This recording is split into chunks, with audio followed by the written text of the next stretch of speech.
Good afternoon. I trust that you're well. It is the 6th day of January, the year being 2025. Glad to join you once again on this new year. My name is Moige. We have a lot lined up for you here on TV47 News now. But first, the highlights.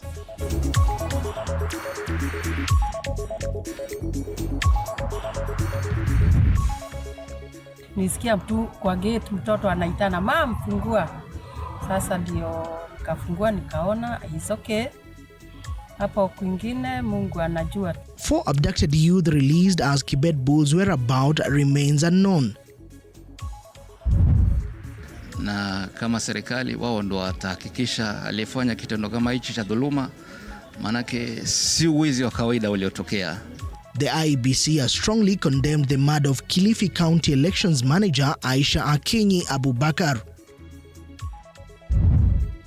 And in areas where there are not enough, there is an amalgamation of the primary teachers who are being, moved up to teach the JSS classes. Education Cabinet Secretary Julius Migosi now says primary teachers to step in for junior secondary learners amid shortage.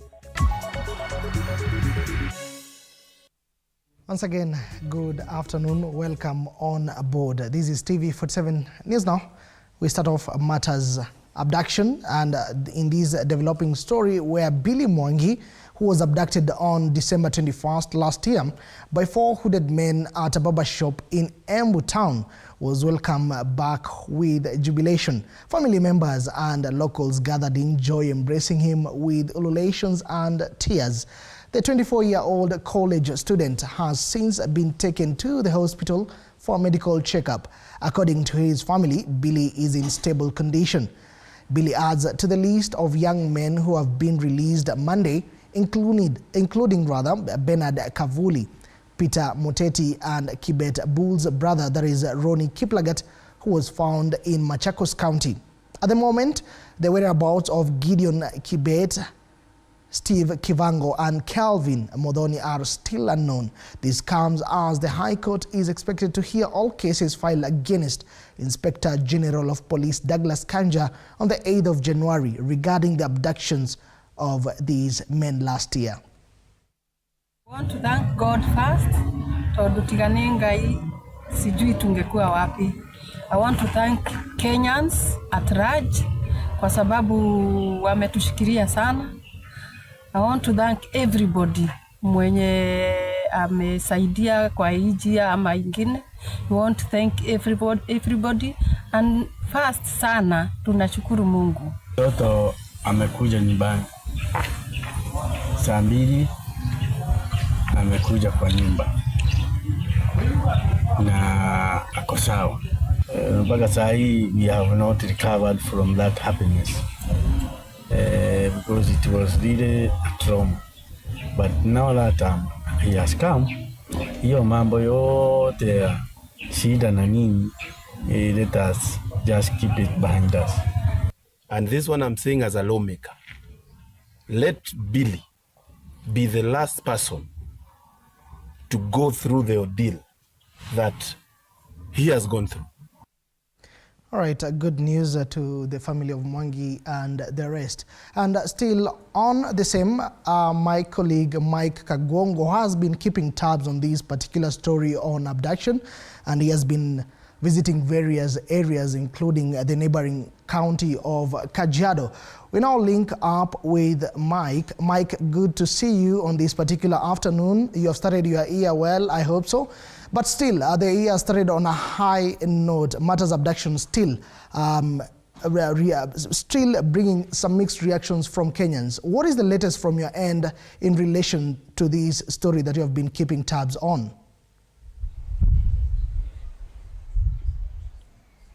Thank you, Moige William. Indeed, it's good to see you this year. I bet we haven't met this year, 2025. And as you put it rightly, is that we are coming to you live from Kajiado County here at Ngong Police Station, where Bernard Kavuli's family and his lawyers have also been keeping tabs here to wait for his arrival from Uasin Gishu County, to be specific, in Moige shopping center, where he reportedly visited at Moige Police Station at 6 a.m. This morning, before he was transferred to Eldoret Police Station, and that is where they decided to bring him to Nairobi. Remember, this case was filed by his family on 22nd of December last year in 2023. Just to bring you into attention is that after the case was filed here at Ngong Police Station, so the family decided to bring it here, or to recall him from Moige, where he was, or where he reported after he was released. So we have been here with his lawyers, Shadrach Wamboi and Mr. Nick Karanja, who have told us that he is not far away from Nairobi or from this police station, because he has been just around here at Limuru. This is Wamboi. Shadrach, Wamboi, if you can join us just for a minute and tell us what do we know as at now, since we were expecting Bernard Kavuli to be here? I think we are about to get there. The communication I have from the family is just here. The family has just arrived, and the indicators are that Bernard will be here in the next few minutes. Right. So I think you've waited long enough, and your patience is about to pay. Thank you for that information. Moige William, that is Shadrach Wamboi, lawyer to Bernard Kavuli, just telling us about what is expected in the next 5 or few minutes. He will be arriving here at Ngong Police Station. We'll be bringing you up to date on what happens in our subsequent bulletin, that is 7 and 9 p.m. Join us then. From here, I'm Mike Kagwongo. Back to you, William. Thank you so much, very own Mike Gongo in Ngong, that is Kajiado County. More so for keeping tabs with this developing story. As Mike said, more update in our subsequent bulletin. Now, moving on, the Independent Electoral and Boundaries Commission, that is IEBC, has strongly condemned the brutal murder of one of its employees, that is Aisha Akin Abubakar, who is also the acting county elections manager for Kilifi. The Commission's Chief Executive Officer, Marjan Hussein Marjan, denounced the heinous act and urged security agencies to expedite investigations. Abubakar was attacked and killed during a violent robbery at her home in Utange, Mombasa on Sunday night. Serikali ndo tutawachia wao, wanafanya shughuli yote, na kama serikali wao ndo watahakikisha aliyefanya kitendo kama hichi cha dhuluma. Manake si wizi wa kawaida uliotokea, ni wizi ambao ulichanganyikana na mauaji ambao ilikuwa imepangwa. Nia ilikuwa si wizi, nia ilikuwa ni mauaji. Na takwimu ama taswira ya Kisauni, vile kumekuwa na high increase of crime in the society, na hii imeweza kujidhihirisha sana kwamba security in Kisauni needs to be uplifted. Hatutakubali wamama ama mtu kufa kiholela holela. Tuendelee. Kama IEBC tunasema kwa tunalani kitendo hichi ambacho kimetendeka, na kimeshatendeka, lakini tusingependelea kitendo hichi kitendeke kwa mtu mwingine. Usalama lazima wahakikishe kwamba wale waliotenda kitendo hichi wamepatikana, kwa sababu wakikosa kufanya hivyo inaonekana hii hali itaendelea. Kisauni ilianza kuwa nzuri, sasa imebadilika, imeanza kuwa tena mbaya. Kwa hivyo ni lazima vitengo vyote vya usalama, ujasusi, za upelelezi, polisi wa kawaida, lazima waje hapa, ujasusi waangalie network gani zilikuwa hapa wakati wa usiku huo. Ningeomba bunge la kitaifa, kwa sababu this lady was a high ranking member of the IEBC. Kama hawa viongozi wenye tunapigiwa kura tunapewa ulinzi wa kutulinda kwa miaka 5, Itakuwaje hawa wanaoganya mkate hawana ulinzi wowote? Information received is that the people who actually broke into the place and they stole a couple of things, including official tools that are being used and documents. So we cannot rule out that probably there is something to do with that. Shifting gears to matters Education Cabinet Secretary Julius Migosi has admitted the government is facing challenges in the ongoing grade 9 learners transition. Speaking in Ongata Rongai, Kajiado North, during an inspection tour to assess the junior secondary school learners transition, Migosi said lack of enough teachers and classrooms is proving to be a challenge, saying the government is rushing against time to achieve 100% transition. The Cabinet Secretary further warned schools not to turn away learners who lack the proper school uniforms during the transition. Ministry, we've managed to do a total of about 14,500 classrooms of those 16,000. That is together with the ones that we are partnering with the national government CDF programs.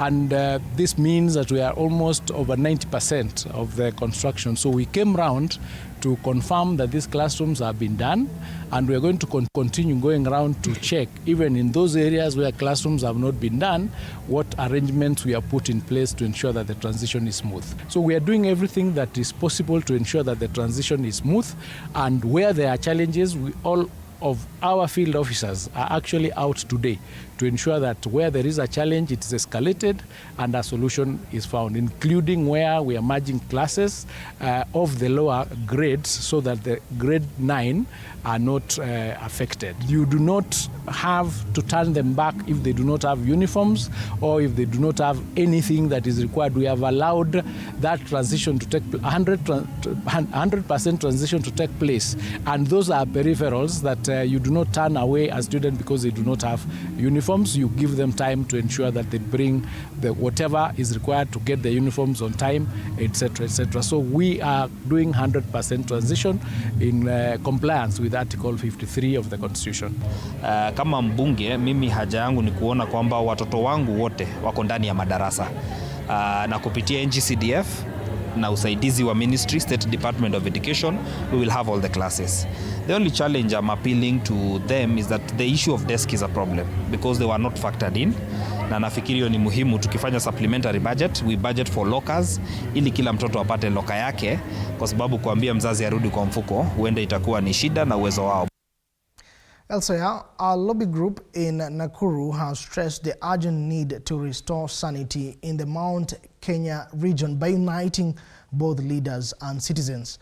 Speaking in Nakuru, the group led by one of their leaders has called on, or rather that is one chairperson by the name Peter Tena, called on former Deputy President Rigathi Gachagua and President William Ruto to reconcile based on friendship rather than politics.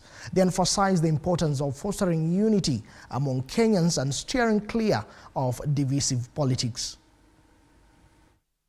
Hata kama Gachagua alikuwa impeached, awe 100% anapatiwa haiba yake kama former vice president.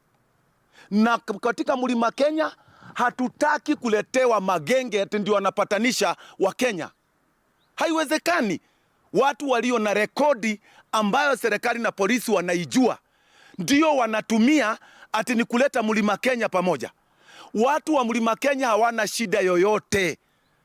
Isionyeshanwe kuwa ati Mount Kenya, watu wale wanaishi Mount Kenya ama sehemu za mkoa wa kati eti wako na shida. Rais wetu mustaafu Rigathi Gachagua apatiwe heshima kama madeputy president wale wengine waliowahi kuristaafu, na tunamuomba sisi kama Wakenya ule urafiki wake na Samoei, president wetu Samoei Ruto, uletwe pamoja, kwani wale wengine wamekuja kwake rais Ruto na wale wengine wametoka huku na kule, kwani hatujui? Gachagua deputy president wetu, enda kwa president wetu William Ruto, mtu pereke mbele. Tunataka amani ndio serikali iweze kutengeneza hata viwanda. Vijana wetu wengi wale hawana kazi wataweza kupata ajira kama pale. kama ajira yenye wanapata sasa kupitia kwa mlengo huu wa nyumba hizi ambazo zinafanya nini, zinajengwa. Barabara zinapokuwa zikijengwa pia kunakuwa na ajira inapatikana, lakini kama kukiwa kuna mambo ambayo ya kukoseana heshima, hiyo haistahili.